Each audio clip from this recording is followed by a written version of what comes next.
Assalamualaikum warahmatullahi wabarakatuh. Selamat pagi, yang terhormat Bapak selaku dosen pembimbing mata kuliah pengantar ekonomi, serta teman-teman kelas A pendidikan IPS yang berbahagia. Puji syukur marilah kita panjatkan kepada Tuhan Yang Maha Esa sehingga pada pagi hari ini kita dapat berkumpul untuk melaksanakan diskusi. Adapun topik yang akan kita bicarakan mengenai pada diskusi kali ini yaitu tentang struktur pasar. Saya Andrea Naufal Eka Saputra selaku moderator akan membimbing jalannya diskusi ini. Sebelumnya saya akan memperkenalkan anggota kelompok saya yaitu Almafara Syafarun Nisa. Saya sendiri Andrea Naufal Eka Saputra, Ananda Revi Cahya Nirwana, Najla Putri Yulisa, Sinta Laili Maulinda, Azza Nabila, Yunita Nurbaiti, dan Trihasarya Nur Aziz. Selanjutnya adalah penyajian materi. Waktu dan tempat saya persilahkan. Pengertian struktur pasar. Struktur pasar memiliki pengertian yaitu penggolongan produsen kepada beberapa bentuk pasar berdasarkan pada ciri-ciri seperti jenis produk yang dihasilkan, banyaknya perusahaan dalam industri, mudah tidaknya keluar atau masuk ke dalam industri, dan peranan iklan dalam kegiatan industri. Dengan kata lain, struktur pasar menunjukkan sebuah karakteristik pasar seperti elemen jumlah penjual dan pembeli, serta keadaan rintangan pasar. Atau secara singkat dapat disimpulkan seperti yang kita ketahui, pasar merupakan tempat bertemunya antara penjual dan pembeli untuk melakukan suatu transaksi seperti jual beli dan atau barang dan jasa. Kemudian, ada faktor yang menentukan struktur pasar. Terdapat dua faktor utama. Yang pertama, jumlah atau banyaknya perusahaan yang ada di dalam pasar. Semakin banyak perusahaan yang akan memproduksi produk yang sama, maka persaingan akan semakin keras. Hal tersebut mendorong produsen untuk meningkatkan kualitas produknya. Dengan begitu, konsumen dapat membedakan merek dari kualitasnya. Kemudian yang kedua adalah jenis barang yang diperjualbelikan. Jenis barang yang dihasilkan perusahaan juga menentukan struktur pasar yang berlaku. Misalnya, barang yang dihasilkan itu homogen atau sama, atau justru berbeda dan tak dapat diganti dengan hasil produsen lain. Nah, selain kedua tadi, ada juga faktor lain yang mendukung. Di antaranya adalah mudah tidaknya perusahaan masuk ke dalam pasar. Apakah perusahaan mudah masuk ke dalam pasar jika terdapat keuntungan ekonomis, ataukah perusahaan tersebut mudah keluar dari pasar seandainya tak mencapai keuntungan normal? Selanjutnya, kemampuan penjual dan pembeli dalam memengaruhi pasar. Hal ini berkaitan dengan jumlah atau intensitas penjual dan pembeli dalam menentukan harga. Jika penjual banyak, maka tidak ada satupun perusahaan yang dapat memengaruhi harga. Sedangkan jika pembelinya yang lebih banyak, maka kecil kemungkinan pembeli dapat mengatur harga kecuali pada produk yang dibuat atas dasar pesanan atau buy order dalam kuantitas yang besar dan berkelanjutan. Pembeli dapat menekan harga jual. Dan yang terakhir adalah informasi serta pengetahuan penjual maupun pembeli terhadap pasar yang dihadapi, yakni terhadap harga, struktur, dan biaya produksi, apakah terdapat informasi harga yang wajar bagi produsen dan konsumen, ataukah tak ada informasi harga yang memadai. Berikut adalah tabel jenis struktur pasar yang terbagi atas pasar persaingan sempurna dan pasar persaingan tak sempurna. Pasar persaingan tak sempurna itu dibagi lagi menjadi tiga, yakni pasar monopolistik, pasar oligopoli, serta pasar monopoli, yang dibedakan dari segi jumlah penjualnya, kemampuan untuk keluar masuk pasar, kemampuan penjual dalam menentukan harga, produk yang dihasilkan, beserta contohnya. Oke, yang pertama kita lihat pada pasar persaingan sempurna. Dari segi jumlah penjualnya, pasar ini memiliki jumlah penjual yang banyak. Kemudian kemampuan untuk keluar masuk pasar itu mudah, tetapi pada kemampuan penjual dalam menentukan harga itu sangat sulit dikarenakan produk yang dihasilkan itu jenisnya homogen atau sama. Contohnya adalah produk pertanian. Yang kedua, pasar monopolistik. Pasar ini memiliki jumlah penjual yang hanya beberapa. Kemudian kemampuan untuk keluar masuk pasar itu agak mudah, sedangkan kemampuan penjual dalam menentukan harganya itu sulit. Tetapi produk yang dihasilkan itu sudah terdiferensiasi, artinya sudah ada perbedaan. Contohnya adalah barang eceran seperti shampoo, sabun, pasta gigi. Yang ketiga, pasar oligopoli. Berbeda dengan sebelumnya tadi, jika di pasar ini jumlah penjualnya terbilang sedikit. Kemudian kemampuan untuk keluar masuk pasar itu sulit, sedangkan kemampuan penjual dalam menentukan harganya itu agak mudah, dan produk yang dihasilkan itu terdiferensiasi. Contohnya adalah industri semen baja. Dan yang terakhir adalah pasar monopoli. Sesuai dengan namanya, mono yang artinya satu, pasar ini memiliki jumlah penjual yang hanya satu. Kemudian, kemampuan untuk keluar masuk pasar itu sangat sulit, sedangkan kemampuan penjual dalam menentukan harganya itu mudah, dan produk yang dihasilkan itu terbilang unik atau sangat jarang. Contohnya adalah listrik PLN. Nah, itu semua merupakan ciri-ciri beserta perbedaan dari jenis struktur pasar, yang setelah ini akan dibahas lebih lanjut satu persatu. Untuk yang selanjutnya akan membahas tentang jenis-jenis struktur pasar. Poin pertama adalah pasar persaingan sempurna, dalam bahasa lain, perfect competition market. Pasar persaingan sempurna adalah suatu bentuk interaksi antara permintaan dan penawaran yang ditandai dengan jumlah produsen serta konsumen yang sangat banyak dan hampir tidak terbatas. Ciri-ciri pasar persaingan sempurna ada 6. Poin pertama, jumlah penjual dan pembeli banyak. Kedua, barang-barang yang diperdagangkan serupa atau homogen. Ketiga, produsen dan konsumen memiliki pengetahuan yang sempurna. Yang keempat, output sebuah perusahaan relatif kecil dibandingkan output pasar.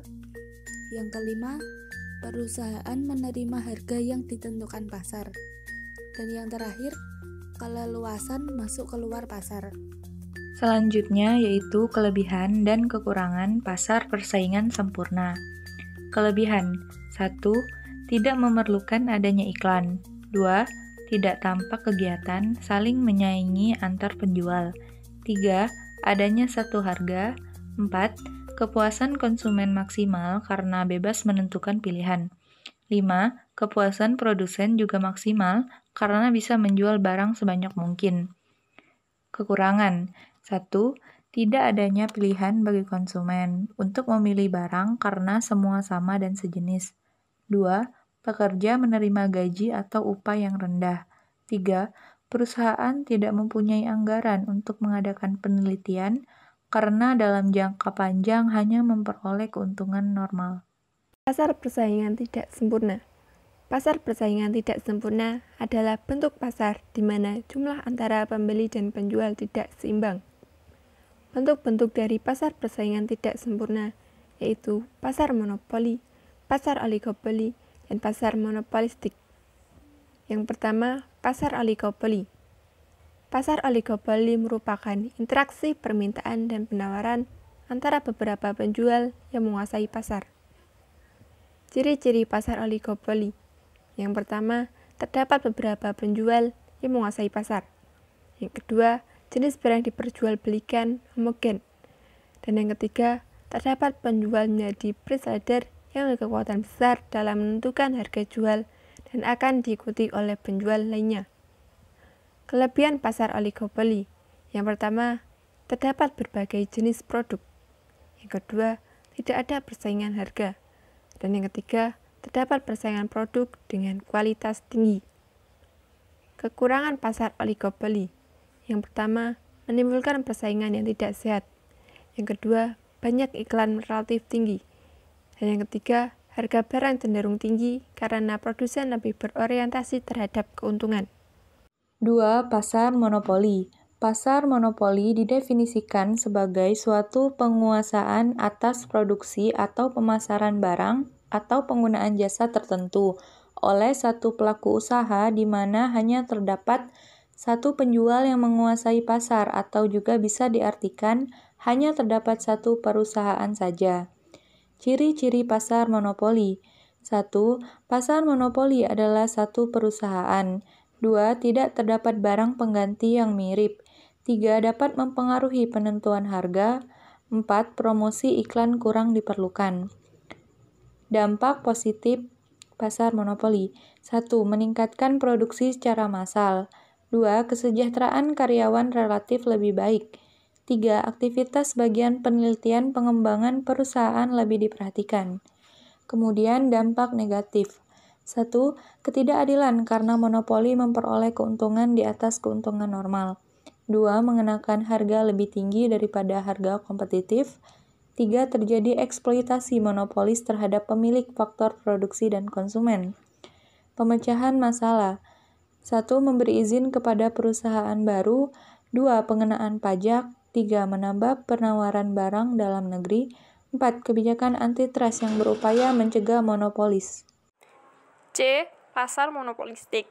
Pasar monopolistik adalah pasar yang menghasilkan barang serupa tetapi memiliki perbedaan dalam beberapa aspek. Contohnya seperti sampo, sabun, pakaian, kosmetik, dan obat-obatan yang memiliki merek yang berbeda. Kemudian ada ciri-ciri pasar monopolistik.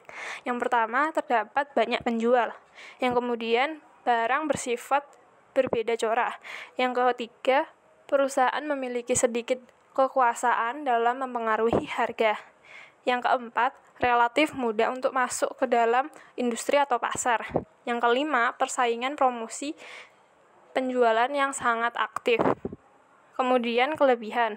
Pertama, konsumen memiliki banyak pilihan produk sebagai alternatif. Yang kedua, kebebasan produsen untuk keluar masuk pasar. Yang ketiga, pendapatan produsen cenderung rata. Yang keempat, inovasi di bidang produksi bisa dilakukan. Kekurangan. Yang pertama, persaingan sangat ketat. Yang kedua, kebocoran anggaran produsen di bidang inovasi. Yang ketiga, kebutuhan biaya untuk pemasaran yang besar. Yang keempat, market share hanya sebesar 30-40% saja. Peran iptek terhadap perubahan jenis dan struktur pasar. Yang pertama, transaksi tidak perlu menempuh jarak yang jauh. Dengan adanya teknologi, transaksi bisa dilakukan dengan metode transfer ATM, m-banking, e-wallet, dan lain-lain. Dan dengan adanya teknologi tersebut akan mempermudah proses transaksi. Kedua, jangkauan pasar semakin luas. Dengan adanya teknologi, saat ini kita bisa menjumpai banyak toko-toko online yang sedang berkembang, seperti Tokopedia, Lazada, Shopee, dan lain-lain. Dan dengan adanya toko-toko online tersebut akan berguna untuk perluasan pasar. Ketiga, memperluas jaringan usaha. Baik produsen atau konsumen dari belahan dunia dapat saling bermitra untuk bekerja sama, memperluas aktivitas ekonominya. Dan dengan memperluas jaringan usaha tersebut akan membantu memperkenalkan perusahaan dan mempermudah pemasaran produk. Keempat, biaya lebih efisien. Interaksi antara penjual dan pembeli dengan kemajuan teknologi saat ini secara fisik tidak harus bertemu sehingga mengurangi biaya transportasi. Demikian tadi diskusi dari kelompok kami. Saya sebagai moderator mohon maaf atas kesalahan yang sengaja maupun tidak sengaja. Terima kasih kepada teman-teman kelas A yang telah berdiskusi pada hari ini. Jika ada pertanyaan atau ada yang ingin didiskusikan, langsung di forum Bismart. Sekian dari saya. Wassalamualaikum warahmatullahi wabarakatuh.